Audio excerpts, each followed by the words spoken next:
Yes. So, Alex, one last question before we take off here. What advice would you give young Americans? I think the two most important traits about a person is being inquisitive and courageous. And I think both of those kind of under the umbrella of love, if you will. But I have found love without the other two things uh, can get led astray pretty fast. People. I'm very very convinced of most things are not motivated by malice. Mm, As I look at history, as I get to know people, as I look at my own life story and how I would talk to my 20-year-old self versus my, almost 40-year-old self, malice is generally what does not motivate, and it's very easy to ascribe malice to things. And I wouldn't even call it stupidity. I would say this, it's the stories we tell ourselves.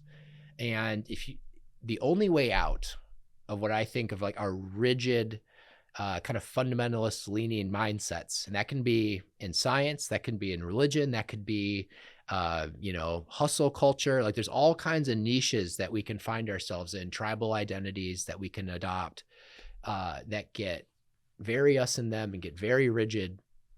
And the only way out of those things generally are close relationships, but like an internal value, an evaluation of being inquisitive and brave. mm, And I think if you are both of those things, and I think you need to be both, because you can be inquisitive and you can ask questions.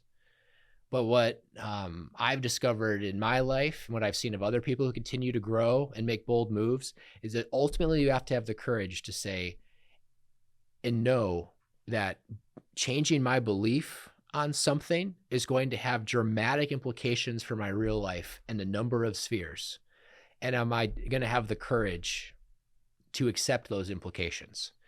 And for a lot, and the first one is usually a change of identity. mm. And that's destiny calling right there for somebody.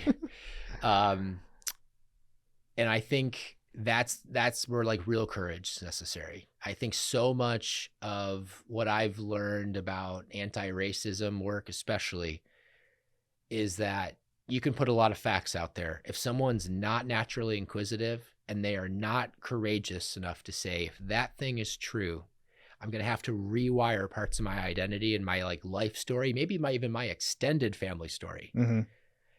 Unless they're willing to like look inward and say yes to that, which I think maybe is some of the most courageous decisions you can make, you're going to get stuck at one point or another in life. There's just too many developmental seasons and changes you have to go through. Life will find you eventually. You will run into suffering. You will run into success.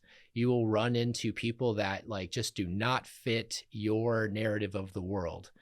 And most people do not choose unhealth in those moments. They do not choose malice in those moments. They don't choose hatred in those moments. They choose faithfulness and love to the wrong things and faulty ideologies, and incomplete ways of seeing. So I just think it's so important to be inquisitive, to ask people questions in good faith, to ask yourself hard questions in good faith, and then to have the courage to deal with the implications of new knowledge, and I think that is something as a young person, you're probably not inclined to do. As a young person, you're going to be inclined toward finding something you can really latch on to and then just going with it. Mm-hmm. And for a season, that might be okay. But by age 25, age 30, you really need to come back to this, like, am I being inquisitive enough? Am I courageous enough to change if confronted with questions and answers that don't conform to the narratives I'm telling myself about myself and the world?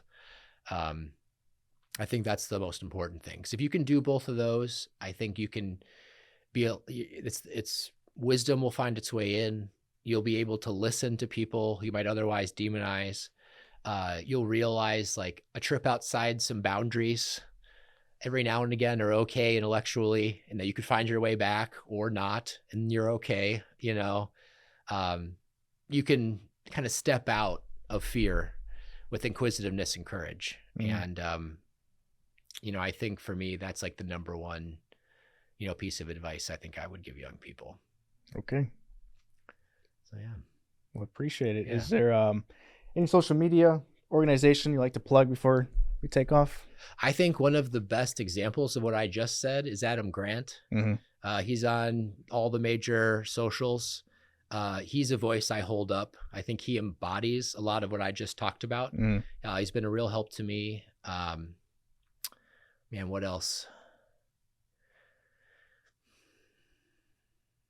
I would also say too, kind of in this question, like, make sure you curate your algorithms, like with people like Adam Grant. Like when you find people, you're like, this person embodies what I'd like to be like, or people that don't. But for whatever reason, like there's something about him, either positive or negative, that you just don't understand it. Like fill your algorithm with these people. I think in the algorithmic world, I think we honestly have an ethical responsibility to shield ourselves from infospheres and know that we need to go purposely fishing in places our algorithm wouldn't necessarily send us naturally. The best way to do this is to ask questions like you just asked with friends, especially when they disagree with us, and just like really, using the algorithmic nature of news and information to make sure we're exposing ourselves to things. And I think that's so important. And I would really do the best you can to follow people who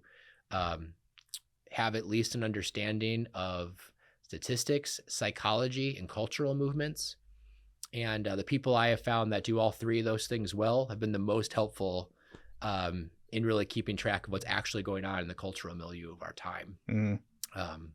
People who have to kind of get back to stats to prove a point, they tend to be a little more, a little less sensationalist, or if they are, you could kind of perk up and say, all right, this person doesn't just fire off.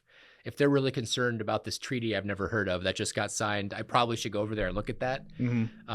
That's a big deal, So I would, honestly, for me, I would make sure you're following too some people who are willing to talk about Christian nationalism, and follow some people. And the best people on that be Andrew Seidel, and some other names I can give you maybe for the show notes, Sure. To kind of put in there. But I think understanding Christian nationalism, and also just having a general understanding of how fascist politics works, because fascist politics can be used by people who aren't even really trying to be fascists themselves.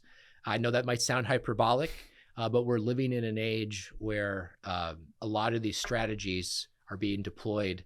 And if you can kind of see it happening, it'll maybe help you inoculate yourselves to some of the stuff's going on, or at the very least, kind of see the movements as they're happening, so you can be a better part of the resistance, if you will. Cool. So yeah. All right. Well, thank you very much for your time. Appreciate it. I know there was some loud noise. I'm hoping that the microphone didn't pick up too many of it's them. Life, man. So, thank you everybody for joining us, and catch you next time. Yes, thank you. Thank you.